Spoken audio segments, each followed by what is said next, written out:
tired of the abuse that is being pushed by the ANC, not prioritizing the citizens. South Africa belongs to South Africa, Zimbabwe belongs to Zimbabweans, Nigeria belongs to Nigeria. We will not be having South Africans sidelined just because we're being told about human rights, which never apply in Zimbabwe. Zimbabweans are facing persecution in Zimbabwe, and ZANU-PF doesn't respect human rights.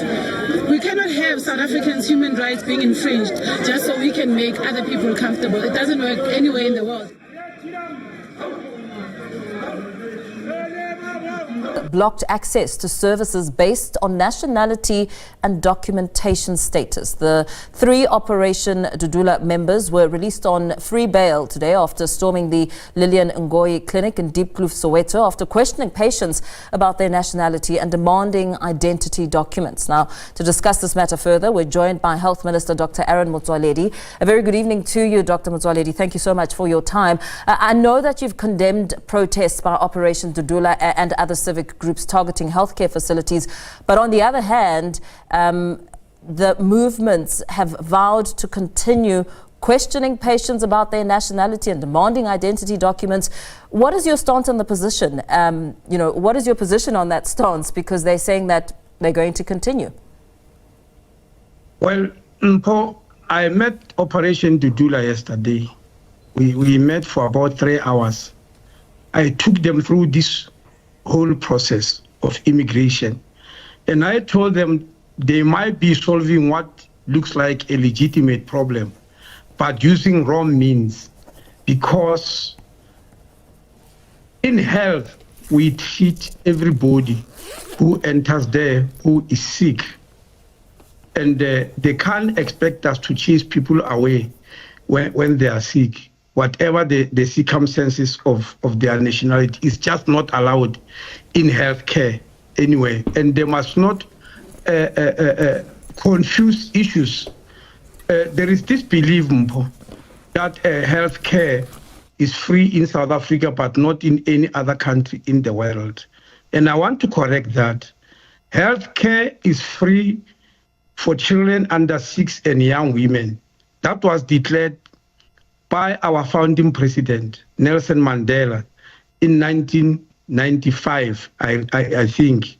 Yes, so we only offer free health care for pregnant women and children under 6 of whatever nationality. The other people are not offered free health care. They are charged, but the problem is, if you come to hospital without money and there's an emergency, there is no way you won't be treated, because then the Department of Health will be sued.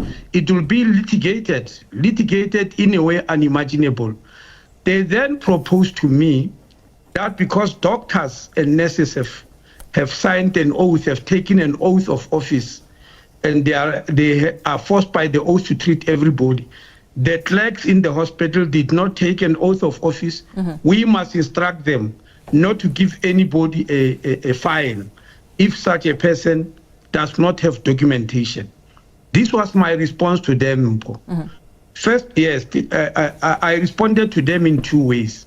Number one, and I want the country to know that on the issue of civil registration and vital statistics, it is a problem in the whole African continent. Many African countries have not been able to register all their people. In fact, according to the statistics we have, the country that is far ahead of registering its citizens is Egypt. It has registered its citizens 98%, which means 92% of Egyptians don't have any documentation whatsoever. In South Africa, we are at 89% documentation, which means 11% of South Africans are not documented. If you look at our population, 11% will be about 6 million people. They don't have any form of document, but they are not illegal because they are in their country. They are South Africans, but they've got no document, nothing whatsoever. They don't appear in any database. And I think the prime example you may remember is Thabo Bester. And we found that most of his relatives were not registered. So I said, if you do it the way you are doing it, you are going to turn away many South Africans who are legitimately South Africans, but do not have any documents. Having worked in Home Affairs, I met such people. I met people who are 64, 65, who are South Africans but they've never had any document. Yeah. So I said they must be very careful exactly what they are doing. Secondly, I said, if we instruct the clerks not to give anybody a fine, and they go out and die, you are going to be sued. Imagine a pregnant woman who gets into a hospital, refuse to be seen, go out and deliver a baby in the street. And I'm sure you know that that has happened many times and we are attacked. So I warned them about those things, and they said, now, do we just fold our arms and do nothing? I said, no. As a country, we are not saying we must do nothing. You remember, Mpo, when I was in Home Affairs, firstly, I launched the Border Management Authority to try and make the border safer. Secondly, I reviewed all the immigration laws and drew a new white paper on immigration, if you remember. A white paper in which I proposed that we need to repeal the Citizenship Act, the Identification Act, the Refugee Act, and the Immigration Act, and start them from the beginning, because there are quite a number of mistakes there. So I said the route they are following is a law of the jungle. Well, there is a proper conclusion. It's just that they didn't take it. I told them there's no us in health can identify people as illegal simply because they've got no documentation. And I gave you the stats. I hope you understand that. That us in health have got no way, there's no way, even Operation Dudula has got no way of knowing who is a foreign national or who is an illegal immigrant. Only Home Affairs can know that, not us. So they shouldn't expect us in health to become Home Affairs officials. We don't even have that capacity and the skill. So I said, in solving their problem, they shouldn't really come to health.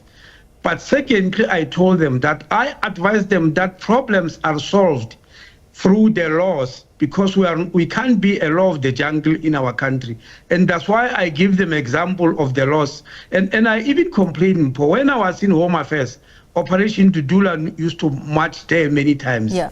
They never went to health. When I'm in health, they are now coming to health.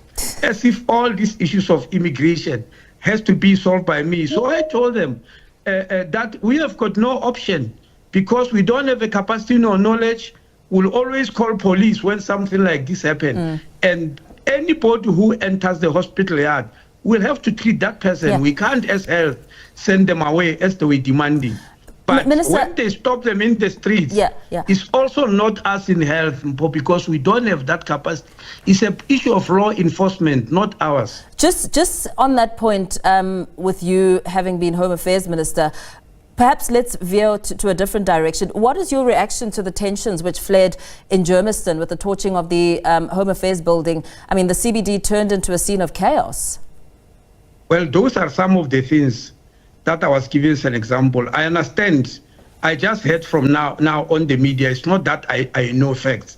I understand that they banned the office because they were protesting against something, which also should not happen. And when you ban a Home Affairs office, you are banning information, identification, and the history of the country. And it's going to cause more chaos in future, because the people whose documents are being banned may not actually get their documents back, and they are South Africans, then they can come and call them illegal immigrants. It's not fair that when we are angry as South Africans, we start destroying ourselves in this manner, because we are really destroying ourselves.